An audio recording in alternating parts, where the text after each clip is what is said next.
Oh, yes, I have expanded my horizons. Welcome back to 80s Comics for the review of Shogun Warriors, issue number 1 from February 1978. What? You haven't been reading Shogun Warriors? Well, you're going to want to after you watch this review because this is like the best thing I've ever read in my life. I love this comic book, and I'm so psyched to dig into the entire series. By the way, this is super cheap to buy. You're going to love this. So, check it out. Today, a warrior spawned in the dim past, created by a science of the far future, shall fight in his first battle, fighting triumph and failure and triumph. Oh, and it just keeps getting better. Great writing. Herb Trimpe does the artwork, and he did a lot of work on the early G.I. Joe series. Every book should be written like this. Back, servant of good, you face Rok-Korr, and Rok-Korr claims this day for evil. We're going to meet our first enormous Shogun warrior named Raydeen, who's battling Rok-Korr. And check this out. This whole issue is like Pacific Rim meets Lord of the Rings and Logan's Run. It's incredible. Rok-Korr versus Raydeen, who we learn is being piloted by not one, not two, but 3 brave human warriors. Check out the battle. It's great. Oh, there's so many ads in this book, though. Even though I like the Micronauts. You'll shoot your eye out, kid. Too many ads. But we do get a backstory. What's that, Carson? How do we ever get into this mess? Well, I'll tell you. Great Caesar's Ghost, get the famous Clark Bar superhero posters. I like Clark Bars. Everybody likes Clark Bars. We get some backstory here in this, we're at the heart of a secluded mountain range. Oh, the writing in this issue is so good. Sprawls a hidden base, equipped with technology of the future, but designed and shaped in antiquity. Is that the Ankh from Logan's Run? It is known to only 4 people as Shogun Sanctuary.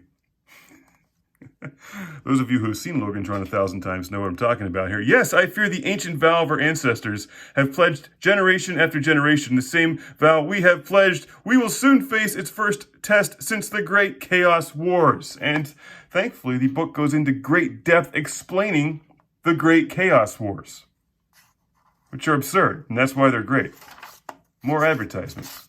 Well, let's flip the page because we get to meet our heroes for the first time. All right, so he pushes a button and teleports the 3 most valiant human prospects to their secret lair. Okay, we had a test pilot, like a marine biologist, and somebody that can't drive very well. These 3 people. Kind of like the Power Rangers, -2. I love this part where they have to sit through the world's longest holographic PowerPoint presentation, where they get all the backstory, and you really need to just soak this in. You got to read this on your own. It's like aliens invade the Earth, but then launch dinosaurs to conquer the Earth, and then humans show up and battle the aliens. Who create through their perverted alchemy of sorcery and science, monstrous servants of evil. I love that shot. What they don't tell you is that he's actually just taking a relaxing bubble bath. It really changes the context, doesn't it?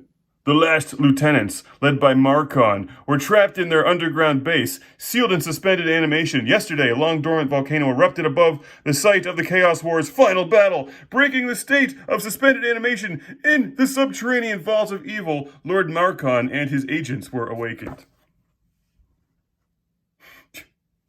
So like Sauron, but much weirder. Our heroes are given a 5-minute course on how to pilot that thing. They enthusiastically run to their doom. We get more ads.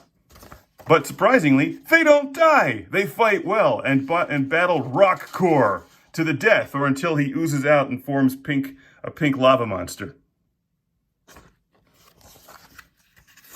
Which then leads us to the next issue, with the promise of 2 more robots, Combatra and Dangard Ace.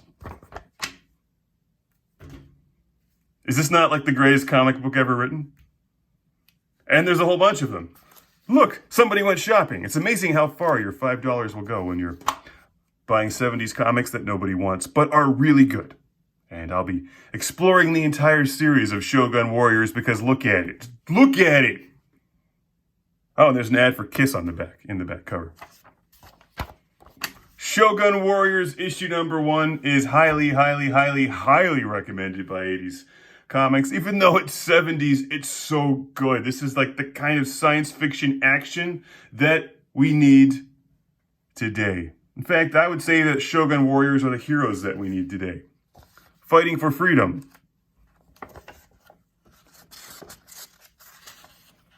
Over lava in 1970s computer terminals. Look at that panel. That's great stuff. Look, she's learning to fly. They literally learned to fly this thing in 20 minutes. Invincible guardians of world freedom. Still, only 35 cents. It actually won't cost you much more than that today. It still is only about 35 cents. Well, maybe a little bit, like $1.35.